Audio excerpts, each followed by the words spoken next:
Welcome to another feature episode of Cascading Leadership. This is your friendly neighborhood talent nerd, Dr. Jim. And with me, I have our resident big voice guy co-host, Lawrence Brown, otherwise known as LB, and I couldn't help but start laughing because your introduction is so long. Today, we have yet another feature episode, and this particular episode is going to be focused on how to build effective teams in technical sales. And we're going to talk about that from an end-to-end perspective. And with us, we have our featured guest. Hello, featured guest. Dr. Jim. Yeah.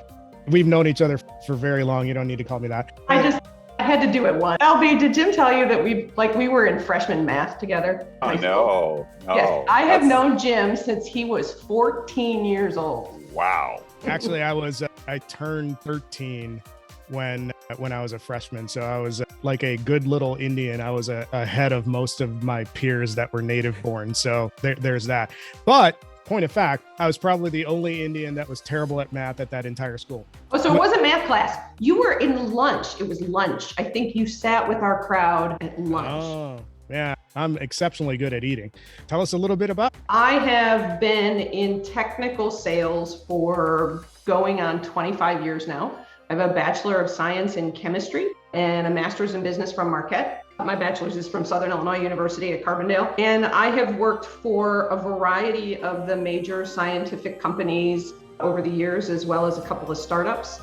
And so I have had the opportunity to do sales and marketing and leadership at scientific companies, and it's just really been a joy. We've known each other for forever. And I think what's particularly interesting about your career trajectory is that you went in your undergrad, the hard sciences route, and then you were in technical sales, but technical sales from, I think a portion of your career has been spent in capital equipment, if I'm not mistaken. And then you had other areas where you're doing product launches within startups. So it's a really interesting sales career trajectory. And I think it brings a unique perspective because you're dealing with high ticket items, a complex sales process, complex deal cycle, deal durations, a lot of stakeholders that you need to bring into it. And in that respect, it's very similar to any other complex sales process. So we're going to break that entire trajectory or entire journey down into pieces and really talk about, okay, what are the things that you need to do to build not only an effective team, but navigate that complex process effectively. I want to break this down and start at the beginning. Before you can talk about a high performance team of any sort, you have to start at the front end of the process, which is the recruiting and hiring element of the employee lifecycle. So when you're looking to build out a highly effective sales team, how does that inform who you look for from a talent attraction and hiring perspective? What are some of the things that you've done in your career that's really helped pave the way for that end game or that end goal of building that great team? That's a great question. First, before I jump in, I am required to say that the things that I'm about to say are my opinions and not the opinions of any of my current or previous employers. And I think before you can talk really about a hiring strategy, I think one of the things that is important to do is to define what we mean by technical sales, right? There are people out there with very high tech equipment like yourself in your recording booth there. And folks like me might not consider that a technical sale, whereas someone like you might. When we talk about technical sales, we're talking about things that are not commodities or that are very difficult to commoditize.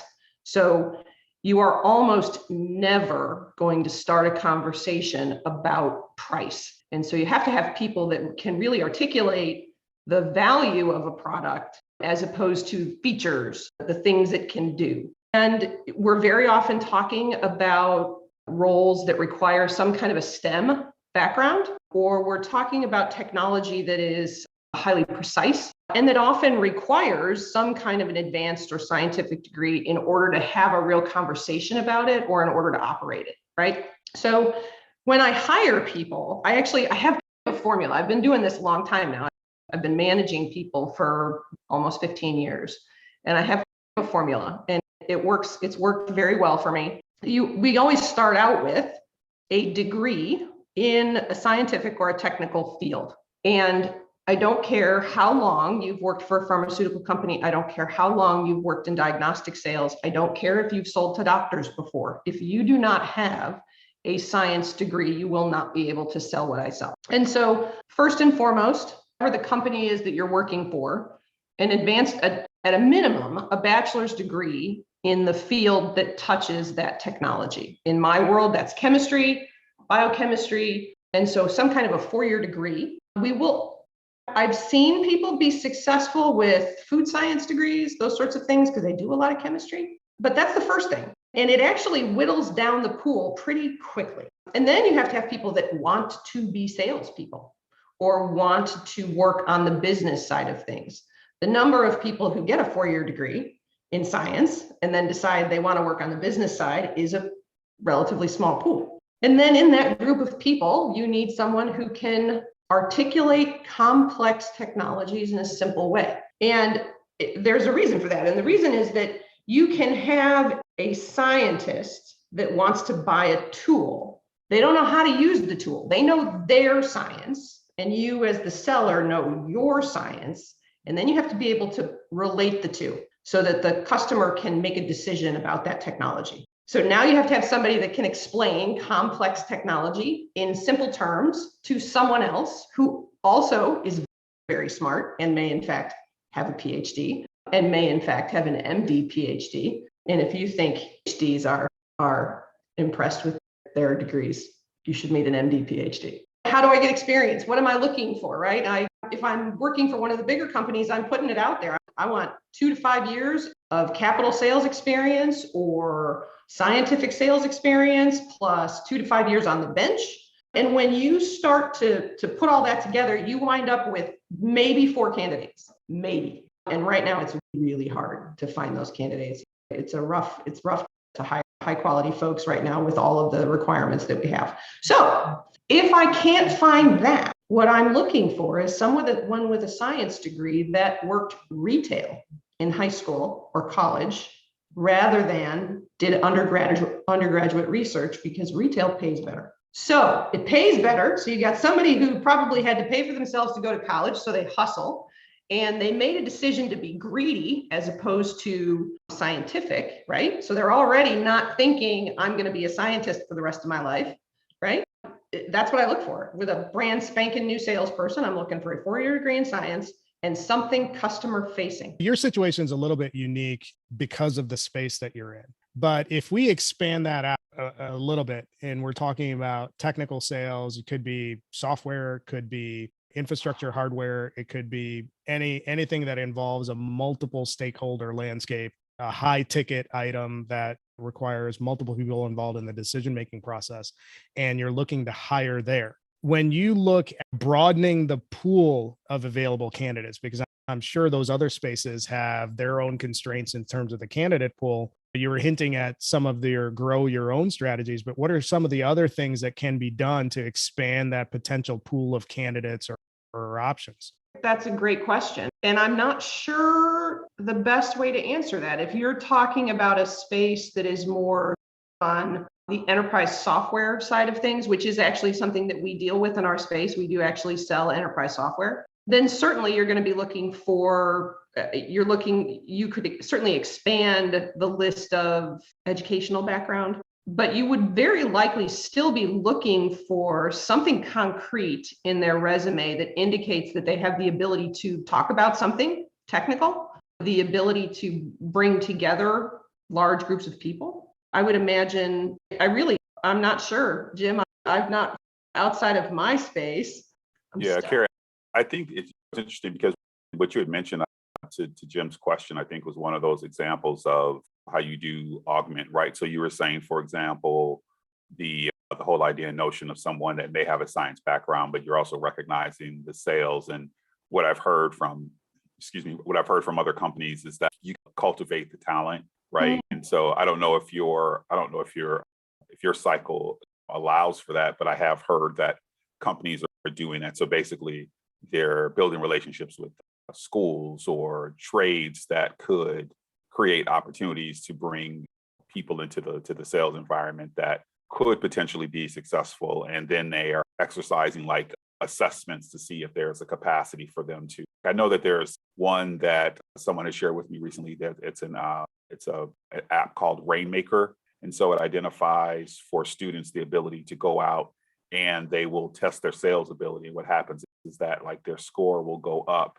And then that allows you to be able to determine whether or not it matches the proficiency that you actually need. So in our space, one of the places that we go actually is to our service and our technical support folks, right? So you may come into the organization as a technical support person. So you've got that degree, you don't maybe have a lot of experience, but we put folks on the phone, we put them out in the field with customers, and they have more time to find the answer and to learn technology. And you start to learn who the really good folks are in your group. Now, it goes back to that conversation about customer facing, right? So if I have someone with a degree that's working on the technical side of things, and it doesn't matter whether it's at my company or in another company, but they're customer facing, they're doing technical support. They may not be a salesperson, but they're doing something customer facing. So you're looking for the ability to ask the questions about, tell me about that customer that was really difficult and how did you address that?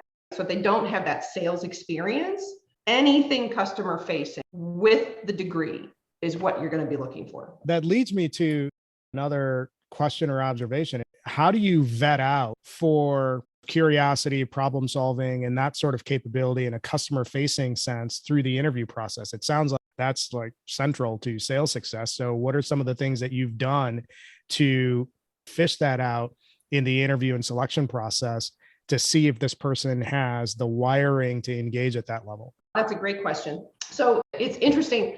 I am looking for people who in a first interview come to the interview with a list of questions. When I say, tell me, do you have any questions about this role? And they go, yes, I do. And then they have 10 questions that are really great, thoughtful questions about the customer space, about the market, about our company, because that right there indicates a level of curiosity. When people say, nope, I don't have any questions, that's actually a red flag for me. I do a lot of providing scenarios, and I try to provide scenarios for where the candidate lives. They don't have to answer questions about my company. They don't have to answer questions about my products, but I will create a scenario in the space they live and say, okay, so tell me what you would do if you met a customer that had this challenge. And if they immediately jump to, I would ask them some questions. Great, what are those questions? So that's really how you get it. Are they curious? Are they thinking? Do they have the instincts for this job? Those are really important observations that you make, and thanks for sharing that out. I think the other part that I'm interested in getting your thoughts on. So it's not only the aspect of asking questions, it's what kind of questions are you asking? Because there's two ways that you can ask these questions. You can ask a question to point at a product that you want to sell, or you can ask a question to uncover what are the root problems. So how do you create that distinction? I actually think you're moving now from hiring questions to coaching, because you can only go so far in the hiring process to figure out if somebody is curious. But then you're talking really more about, once you've hired this individual, how do you get them to ask those right questions of customers to get at the root problem that the customer has? And so I think you can really only go so far in hiring, and you should have a nice, robust, several calls or several visits with this individual and get a feel for, are they naturally curious? Scientists tend to be curious. It's kind of it's part of what we do, right? In fact, most of the times when you're hiring scientists to be salespeople, you have to say to them right at the beginning, okay, John, you've been a great scientist for a lot of years. I need you to shift now from being a student of science to being a student of sales. Are you ready to do that? And that's part of the hiring process, right? Like, you're going to continue to be a student of science. It's just what we do. We're geeky. One of my hiring questions is Star Trek or Star Wars. And if that one doesn't, yeah, exactly. But then the follow-up question is why? And so scientists tend to be naturally curious. They just do it. But now you got to get them to shift to being a student of sales. And then you're having a coaching conversation. What are the questions that you're asking? What's the difference between an open-ended question and a closed-ended question? And when do you ask an open-ended question? And when do you ask a closed-ended question? And the open-ended questions that we're asking are big open-ended questions. Tell me how your lab works, and then be quiet. Tell me about your workflow, and then be quiet. Tell me about the people in your laboratory, and then be quiet.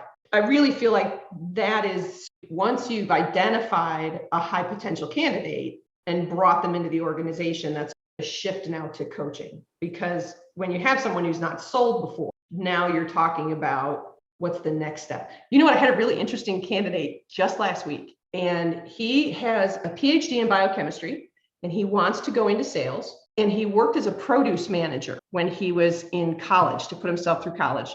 And I said to him, I said, so if somebody walked into your produce department and said, I need some bananas, what would you say to that person? And his response was, what are you going to do with the bananas?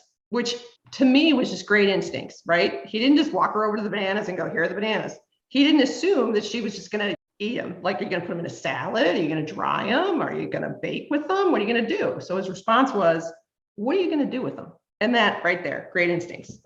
That's a phenomenal answer. And I think one of the things that you're hinting at with the sort of coaching conversation that we got into is that if you're talking about sales effectiveness in general, the best sales professionals focus on the customer versus themselves. And your point about you ask a question and then you shut that, that's how you become an effective customer centric seller. And that's the critical point of it, because the object of the exercise is to uncover the core problem. And the way you do that is you ask a question and you be quiet. So that's a great thread in conversation there. I want to loop this back into the overarching theme, which is how do you build an effective sales team, or how do you build an effective sales professional? And part of that exercise involves planning. So it involves planning your territory, planning your day, planning how you approach customers. What are the things that you've seen work extremely well when it comes to territory planning, account planning,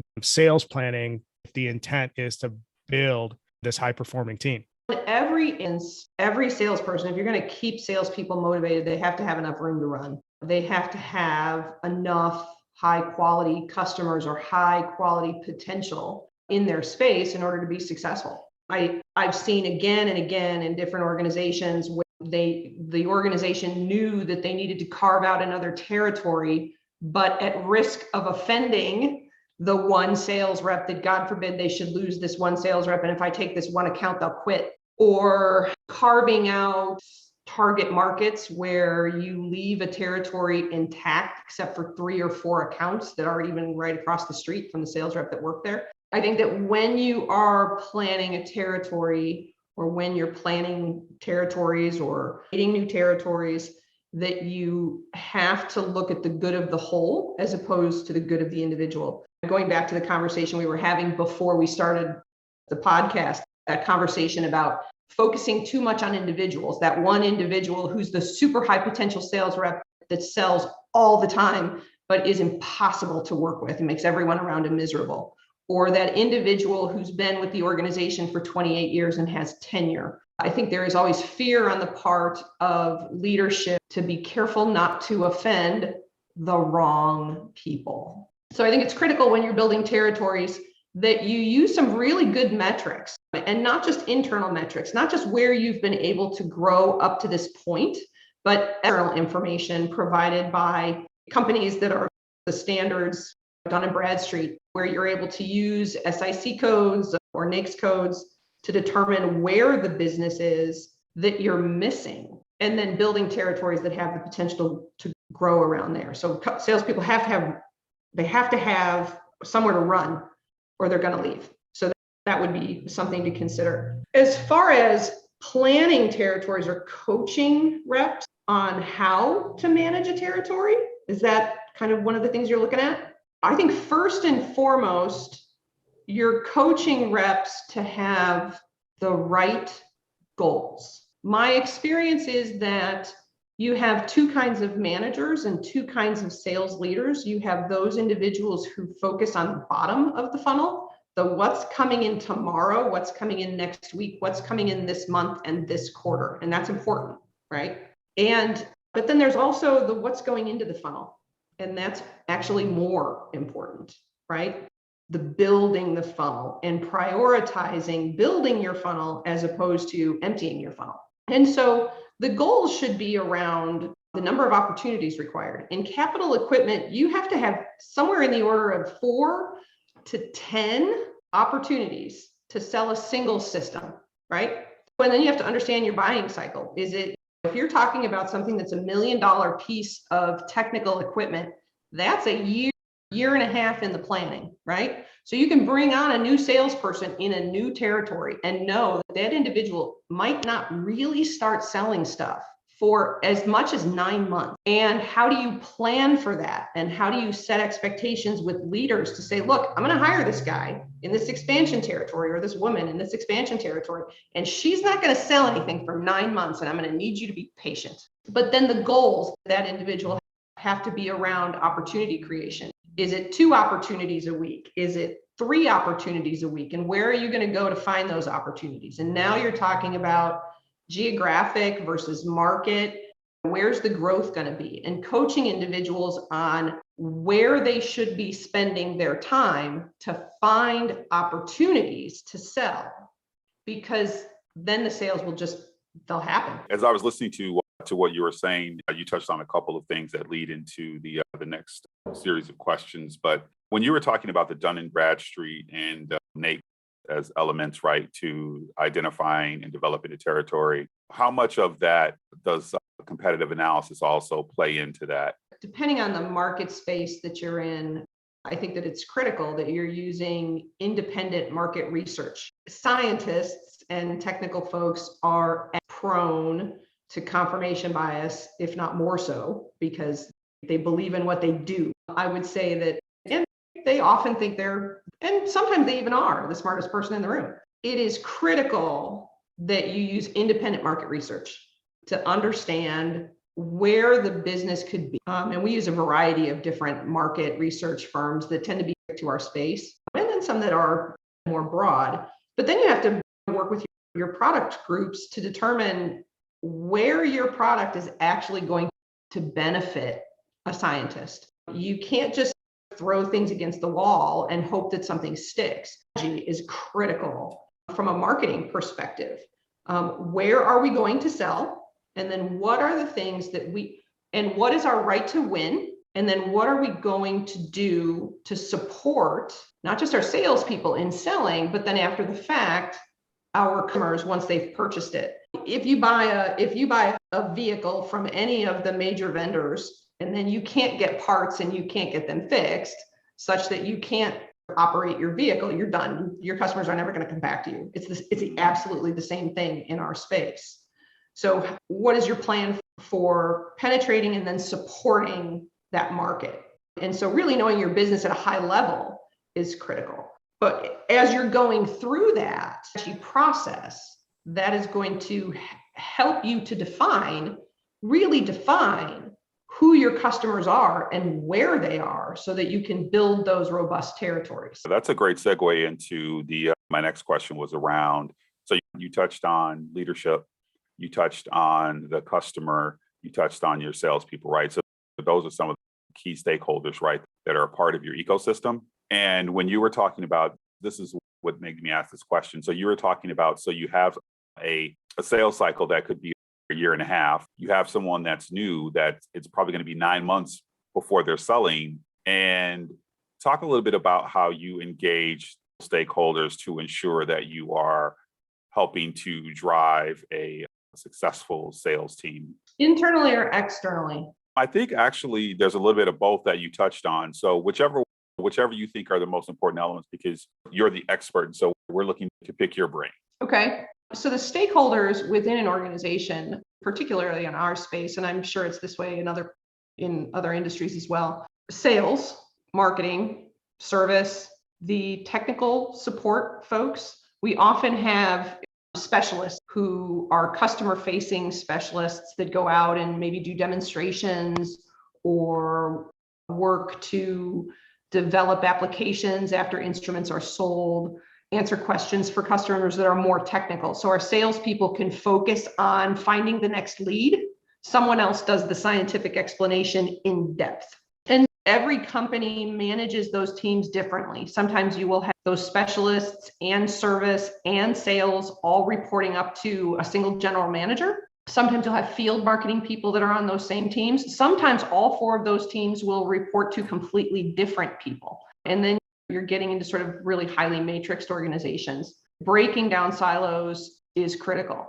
Service is going to be metriced one way. Technical support is going to be metriced another way. Salespeople are going to be metriced a third way.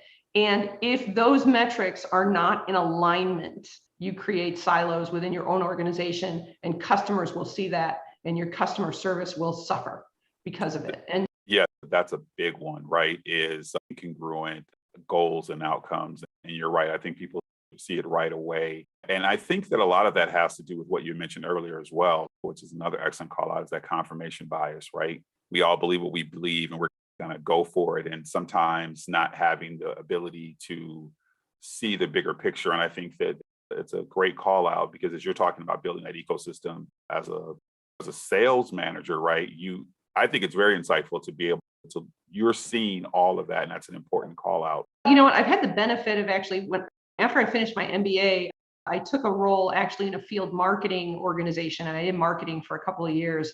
And it has that 3 years actually gave me a really different perspective on sales. And I'll tell you, I actually spend a lot of time explaining to salespeople why marketing does not exist to serve sales. And at a very high level, marketing's job is not to create leads for you. That's your job. I'm paying you to go find leads. But salespeople often, I hear this refrain, I'm not getting enough leads from marketing. Marketing's job is to build brand awareness. Marketing's job is to ensure that when you knock on the door of the customer, that the customer's heard of you. So they say, great, you're with such and such scientific team. I've heard of you. Come on in and I'll talk to you. But it's not their job to serve the salespeople. And that was a really interesting takeaway from going from being a sales leader to being a marketing leader, and then going back again and hearing that refrain from salespeople and having to take a stick to some of them and go, look, guys, you need to go find those leads. That's not marketing's job. And every salesperson listening to this podcast will disagree with me. Send them to me. I'll explain why. You're hitting on something that is a big hot button for me. My perspective is a little bit different in terms of the dynamics between sales and marketing. I think sales and marketing need to be in lockstep in terms of how you go to market. Yeah.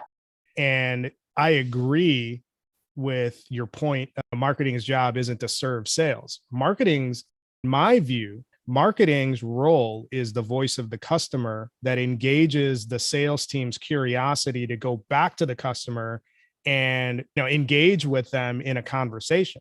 Absolutely. So that's really the dynamic. And I don't think a lot of people, in my experience, have tied that together. And this goes back to your top of funnel, bottom of funnel conversation that we had earlier. I think one of the biggest challenges that I've encountered is that you have the operations team within an organization that's focused on the deals, as they should be. But I think the big disconnect is they don't tie into how deals actually materialize. I obsess about the top of the funnel activity because the conversation often goes, I'm the C-suite or I'm a VP of some operational function, and say, where are all the deals at? I'm like, here's what the opportunity funnel looks like. Here's what's broken, and here's what we need to fix above here. And this is how long it's going to take. And that's a tough conversation to navigate for people that don't really pay attention to what's at the top of the funnel. So my question to you, Cary, how do you bridge that gap, that operational disconnect between deal volume and top of funnel activity, and bring everybody together to understand what that pipeline really needs to look like to impact that right-hand side of the spreadsheet or the right-hand side of the column that everybody cares about? I'll tell you, what you do is you actually work backwards, right? And you use external data. The nice things about operations folks is often they have strong backgrounds in organization. They have strong backgrounds in maybe engineering, they may have a finance background, but operations folks are always focused on numbers. How many can I build? How fast can I build them, right? And so as a salesperson, and maybe it's because I'm a technical salesperson, right? We use data to make arguments all the time. We are less inclined, certainly people buy from people, and you have to honor people's feelings and you have to respect people's feelings. And salespeople in the technical world deal in making sure that we are addressing our customers' fear as likely as any other sales group does. But we often use numbers and data and concrete examples to make that case. Right? So you start with the conversation around, okay, so our average selling price is, and you want us to sell 2 instruments a month. Okay, so if we look at a given salesperson, it's $150,000 sale. You want this individual to sell 2 instruments a month in order to pay themselves, pay the bills, and grow. And so they have to sell 2 instruments a month at $150,000. We have to have, in order to do that, and we know our sales cycle is 6 to 12 months. So in 6 to 12 months previous, we have to have 20 opportunities in order to sell those 2, because external data shows that you close 1 for every 10, and you close 1 for every 10 because people lose money, their projects change, something else breaks that's more important, etc. So it's not that you have a lousy salesperson, that's just how the numbers work. And you work backwards and work backwards, and you say, okay, here's how many opportunities. Okay, so now how many leads do we need? And we use external data to show, here's how many leads you need in order to find these opportunities. Here's how many activities that you need to do to find the leads that create the opportunities. And you work backwards, and then you hand them the numbers and you go, okay, so if it were you, how many customers do you think you would need to talk to in a given day in order to achieve this? And how many phone calls do you know you're capable of making right now and do all the other stuff that you have to do in order to make this happen? And how can we make sure that our salespeople are selling and not doing things like paperwork or chasing down instruments that have disappeared in the process of shipping or showed up broken or ever? All of the stuff that takes salespeople away from selling. And so those are the conversations that you're having with operations folks. And you have to be data-driven with those operations folks because that's what they respect. Cary, this is great information. I think that it's extremely helpful for our listeners to hear about how important it is to keep the other stakeholders at bay and allow the salespeople to actually do their job to be as successful as they can possibly be. Would you agree with that? Absolutely. I think our salespeople are a resource, just like anyone else in the organization is a resource. And it's important that we ensure that they're able to really focus on what we're asking them to do. I think that they're at a high level, people who are not sales professionals, I believe they don't really appreciate the level of just noise that salespeople sort through to find a high quality opportunity. And that noise takes time.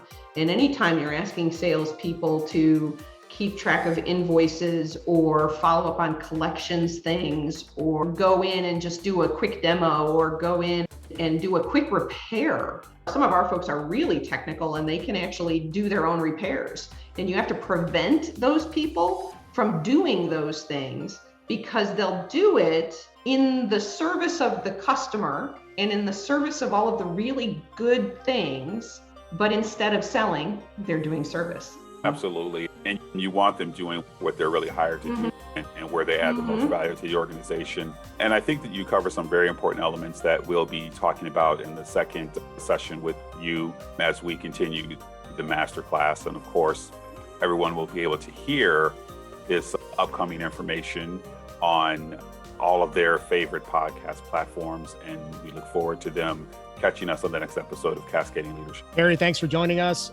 We will have you back for part 2 of the conversation where we actually dive into the customer-centric portion of the sales process, navigating stakeholders, navigating the complex sales. So there's going to be a lot more great conversation coming up. Thanks for joining us, and we will see you next time.